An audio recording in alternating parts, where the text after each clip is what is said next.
अध्याय में ज्ञान कर्म संन्यास योग का वर्णन है। यदा यदा हि धर्मस्य ग्लानिर्भवति भारत अभ्युत्थानम् अधर्मस्य तदात्मानं सृजाम्यहम्। भगवान कहते हैं, हे अर्जुन, जब जब धर्म की हानि होती है और अधर्म बढ़ता है, तब तब मैं अपने कोई न कोई रूप से प्रकट हो जाता।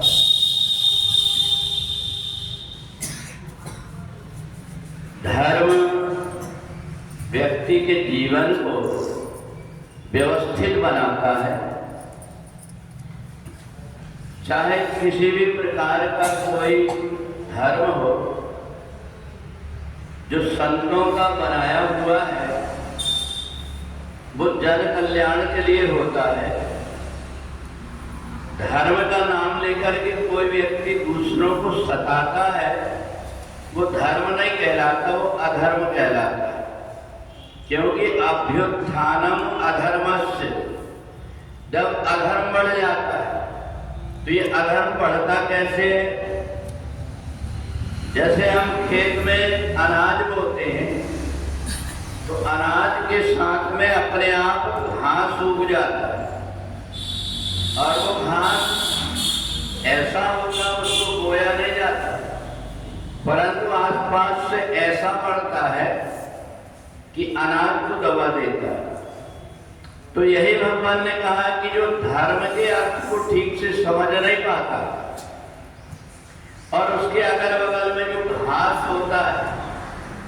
उसको धर्म समझ करके और उसका प्रयोग करने लगता है, तब समाज में व्यवस्था गड़बड़ हो जाती है। हर धर्म चाहे कोई भी हो, वो व्यक्ति के कल्याण के लिए बना हुआ है, और इसलिए धर्म जहां हम कहते हैं, वो धर्म की पहचान होती है कि धर्म में दया होती है, करुणा होती है, प्रेम होता है, और सबसे बड़ी बात अहिंसा होती है। कि जो व्यक्ति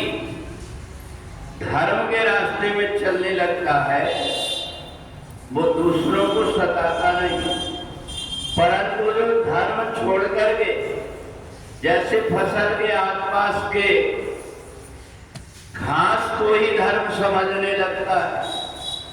और उसके मन में ये आता है कि मैं श्रेष्ठ हूं, दूसरा श्रेष्ठ नहीं है,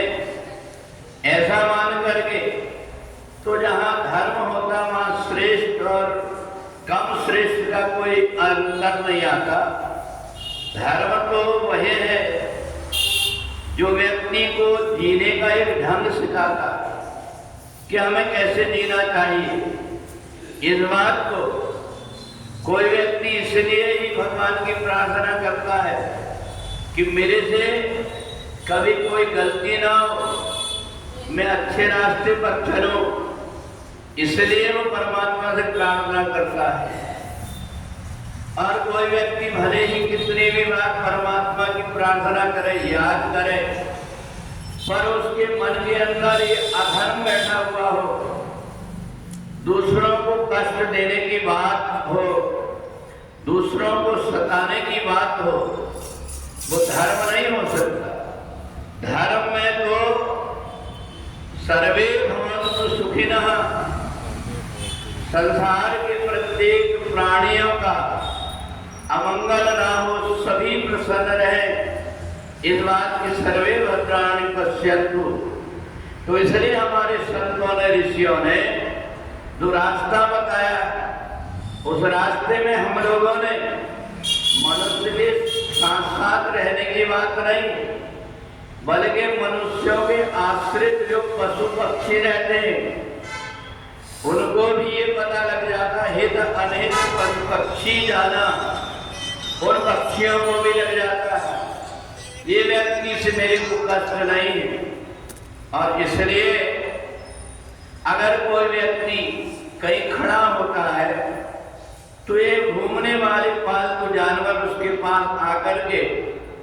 और उससे आत्मीयता दिखाने लगते हैं, परंतु जहां जो व्यक्ति उनको सताता है वो देख करके दूर भागने लगते हैं। तो इसीलिए इस संसार में जब जब भी जैसे फसल के आसपास घास बढ़ जाता है तो किसान उसको नष्ट कर देता है, ऐसे ही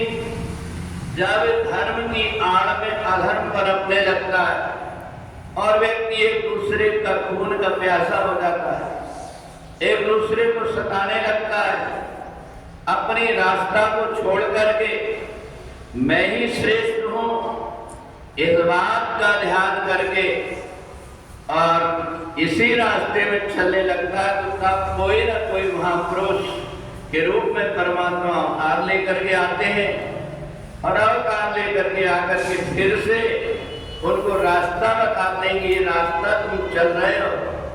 ये रास्ता धर्म का नहीं है, ये अधर्म का रास्ता है, तुम्हें ज्ञान नहीं इसलिए समझ नहीं पाए। और इसलिए 4 अध्याय में भगवान कहते हैं परित्राणाय साधूनाम, क्योंकि कितना भी अधर्म बढ़ जाए संसार में संत महापुरुष रहते ही हैं, तो परित्राणाय साधूनाम विनाशाय चतुष्कृताम, बुरे कर्म वालों का विनाश करने के लिए, अच्छे कर्म करने वालों की रक्षा करने के लिए मैं युग युग में अवतार लेकर के आता हूँ। तो इसलिए हमें इस बात को समझ लेना चाहिए कि इस संसार में जो भी व्यक्ति जिस प्रकार के कर्म करता है उसको अवश्यमेव भोक्तव्यम स्वासुत्तर फलम, अच्छे बुरे कर्म का फल उसको भोगना पड़ता है। इस संसार में जो धर्म की रास्ता, धर्म के जो लक्षण बताए गए हैं, उन धर्म के लक्षणों में जो चलता है, सबके मंगल की कामना करता है, सब जो कुछ भी है ये सब परमात्मा के ही अंश है, यह मान करके जो व्यक्ति सब प्रकार के भेदभाव को छोड़ करके और सिया राम मैं सब जग जानी करें प्रणाम जोर जुग मानी, सब में वही परमात्मा का अंश है, हर आत्मा प्रसन्न रहे, ऐसी जो कामना से चलता है उसको धार्मिक व्यक्ति कहते हैं। और यही धर्म है जो व्यक्ति को बुराई से बचा करके और अच्छाई की तरफ ले जाता है। बोले वृंदावन बिहारी लाल